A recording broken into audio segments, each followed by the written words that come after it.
Good evening. You're joining the midweek edition of the State of Business with me, Nishani Figuera. First, a look at tonight's headlines. First draft of National Sustainability Dialogue presented to the President. India International Textile Expo 2018 begins in Colombo. In tonight's top story, the first draft of the National Sustainability Dialogue was presented to President Maithripala Sirisena yesterday at the Presidential Secretariat. The dialogue was drafted in order to list out the sustainable development targets to be achieved by Sri Lanka in the economic, social and environmental spheres by the year 2030. The draft, formulated by the 2030 Sustainability Vision Experts Committee, was presented to President Sirisena by Professor Mohan Munasinghe, while other members of the expert committee were present at the occasion. The 2030 vision of Sri Lanka covers targets to be achieved in agriculture, transport, energy, health, education, water, oceans, fisheries, urban planning and development under economic, social and environmental sectors.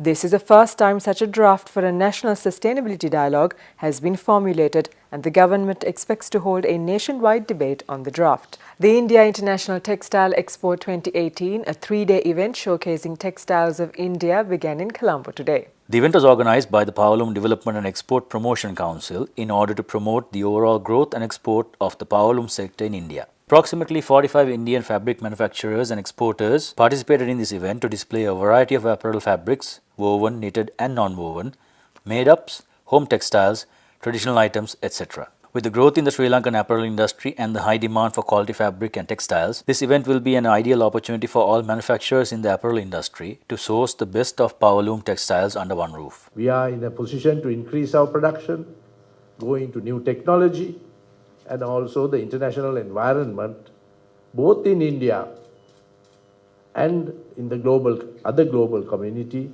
are very favorable to Sri Lanka. So we are meeting at a time when we can take a new step forward in our collaboration, and particularly in the garment sector. The garment industry is a very competitive industry.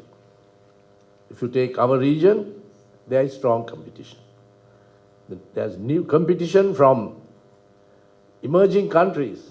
In, for example, Mexico, in Latin America, there's a big thrust now to develop Africa. So it's a global trend where competition is becoming more and more acute.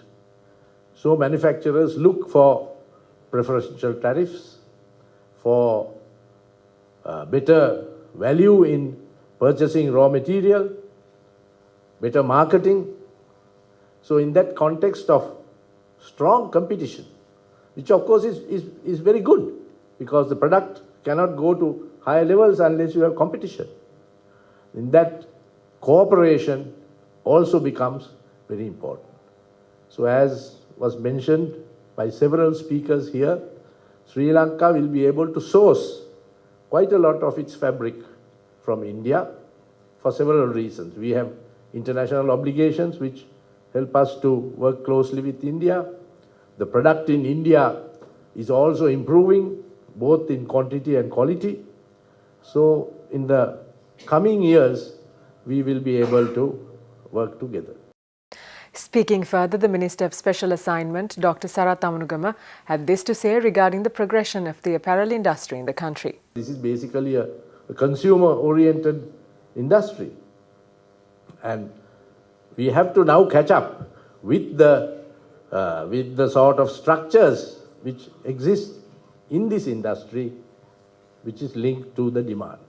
Earlier, we were thinking of the type of material, whether it's handloom or whether it's a silk or whether it's cashmere silk and all that. But now you go for branding. So the whole idea of marketing is changing, and I'm glad to say that our Sri Lankan garment industry is a world leader in that. They have transited from contract manufacture to working very closely with the people who are making brand names. We have our own big companies, which are trend centers, have gone to India, and also have, I'm happy to say that very high Indian political and administrative officials have expressed their satisfaction and happiness at Sri Lankan investment in the garment business in India. Time for us to slip in for a short break. Do stay with us for more news when we come back.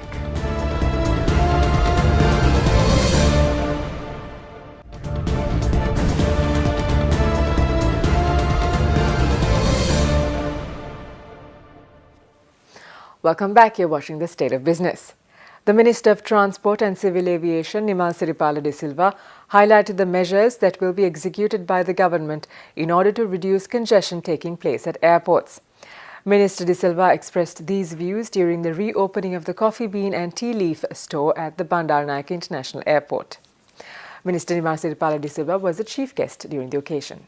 From the part of the government and from the Sri Lankan Airport and Aviation Authority, we have given you the fullest cooperation in order to give a very satisfactory and an excellent service to the tourists and the passengers who are here.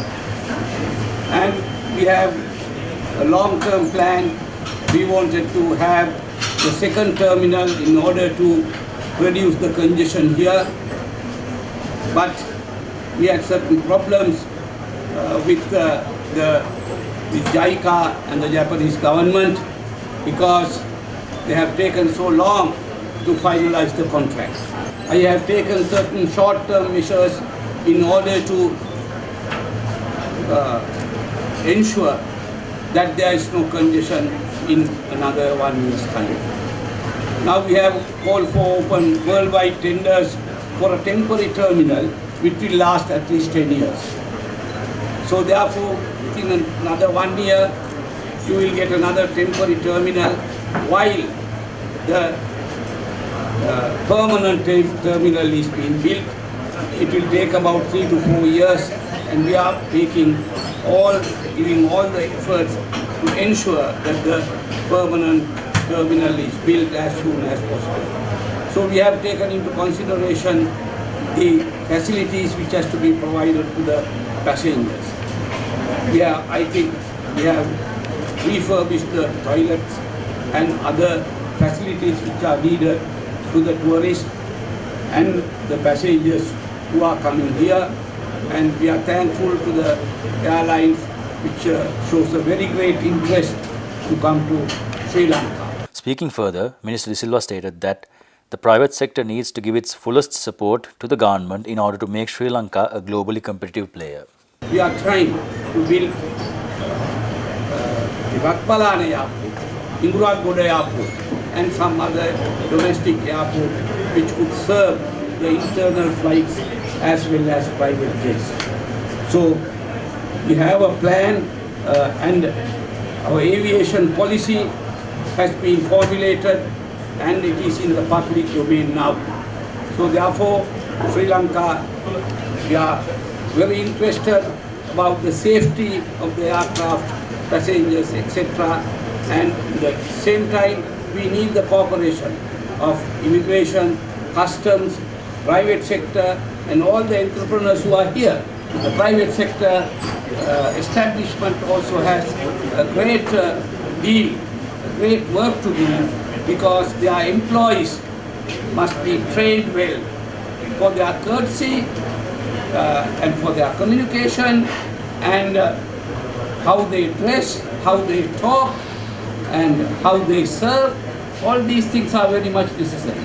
So therefore I am sure that your establishment will keep this mind and have the highest standards and become a pioneer in this business. And we are very thankful because we depend on the private sector. Government can't do everything. Government can't run business. Private sector should efficiently run business in competition, and in the same time they should ensure that the customer satisfaction is given to the highest esteem. Meanwhile, speaking at the ceremony, Minister of Tourism Development and Christian Religious Affairs John Amaratunga stated that Sri Lanka's tourist arrivals has increased by 12.6% in January when compared to the same period last year. Minister Amaratunga also noted that at present the government has set targets to attract more tourists into the country to achieve the 2.5 million target. Sri Lanka today is experiencing the largest number of tourists coming into Sri Lanka. Last January, we had an increase of 12.5% of tourism over the previous year. That means last year we ended up with 2.2 million, and this year, with no obstacles, we are confident that we could go up to about 2.5 million and bringing in a record income of $3.5 billion for the Sri Lankan government. However, let's hope all the projects that are being lined up, both for the airport expansion, immigration and other facilities, will go through according to the program that has been set, to which we can assure there will be enough tourists who will be coming into Sri Lanka, because Sri Lanka has now been described as the finest destination in Southeast Asia. Now let's take a look at a few decisions which have been approved by the Cabinet this week. President Maithripala Sirisena's proposal to implement a national health promotion program in the Polonnaruwa, Kalutara, Monoragala, Badulla, Batticaloa and Kilinochchi districts from the month of February this year to address the issue of non-communicable diseases was approved by the Cabinet. The proposal to improve the water pipe system in line with the Orugodawa-Tamatale Road Development Project also received approval from the Cabinet. The Cabinet of Ministers approved the proposal to construct 4,000 rural bridges under the direct lending facility of the United Kingdom. The proposal to sign a memorandum of understanding between the National Science Foundation of Sri Lanka and the German Academic Exchange Service on cooperation in science and research studies was also approved by the Cabinet of Ministers. Cabinet granted approval for the decision to provide an allowance of 50,000 rupees each for house owners who have been evacuated due to the landslide at the Mithotumulla waste dump. Let's have a look at how the stocks performed today after this short break.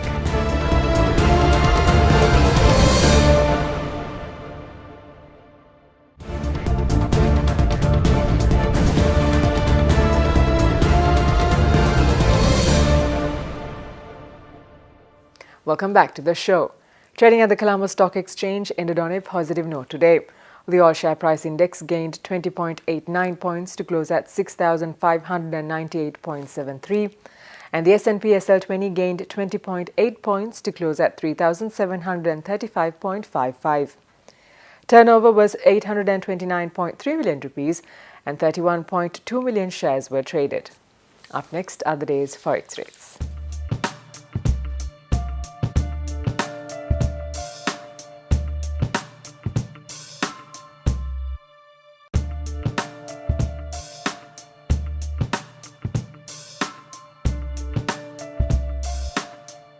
And that's all the news we have for you tonight. Do join us again tomorrow at the same time. Until then, thank you for joining. Good night.